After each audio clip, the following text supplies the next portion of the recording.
Hello guys, welcome to our channel মায়ের শখের রান্নাঘর। চলুন আজকের রান্নাটা দেখে নিই।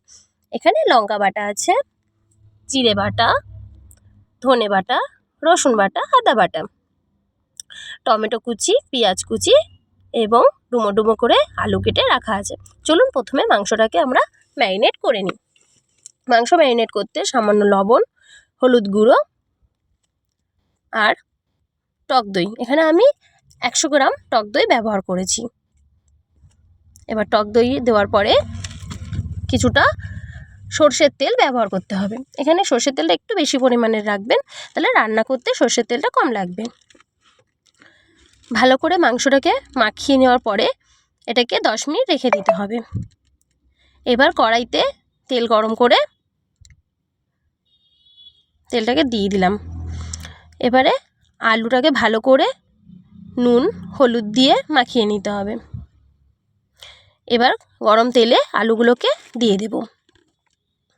দেখুন, আলুগুলোকে দেওয়ার পরে আলুগুলোকে মোটামুটি একটু ভাজা ভাজা করে নেবেন, যাতে অর্ধেক সিদ্ধ হয়ে আসে। আলুগুলো যখন একটু ভাজা ভাজা হয়ে আসবে তখন আলুগুলোকে তুলে নেবেন। এবার সেই কড়াইয়ের তেলেই একটা তেজপাতা, গোটা জিরে, ভালো করে একটুখানি জিরেটাকে ভেজে ভেজে নেবেন। এবারে রসুন বাটাটা দিয়ে দেবেন। রসুন বাটাটা আগে দিলে রসুনের ওই কাঁচা কাঁচা গন্ধটা আর পাবেন না। এবারে এবার কুচনো পেঁয়াজগুলোকে দিয়ে দিলাম। রসুনটা যখন ভাজা ভাজা হয়ে এসছে তখন আমরা পেঁয়াজগুলোকে দিয়ে দিয়েছি। এবার পেঁয়াজ আর রসুনটাকে একটু ভালো করে ভেজে নিতে হবে যতক্ষণ না পেঁয়াজটা নরম হয়ে আসছে।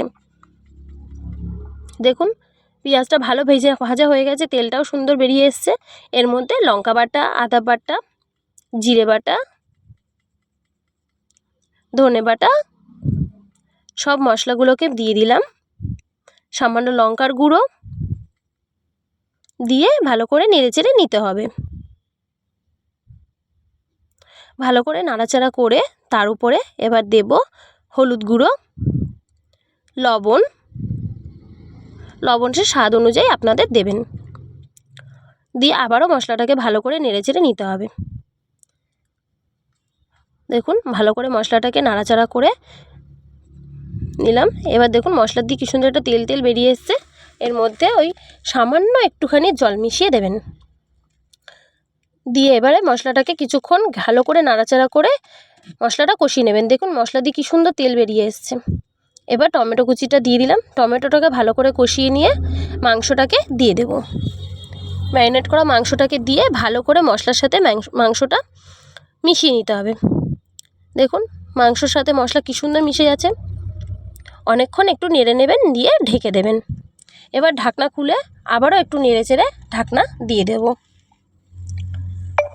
দেখুন মাংসর থেকে কি সুন্দর জল ছেড়ে দিয়েছে। মাংসতে কিন্তু এক্সট্রা জল দিয়ে সিদ্ধ করতে হবে না। এখানে যে মাংসের জলটা বেরোবে ওটা দিয়েই মাংস কষা হয়ে যাবে। দেখুন অনেকটা জল মাংসের থেকে বেরিয়ে এসেছে।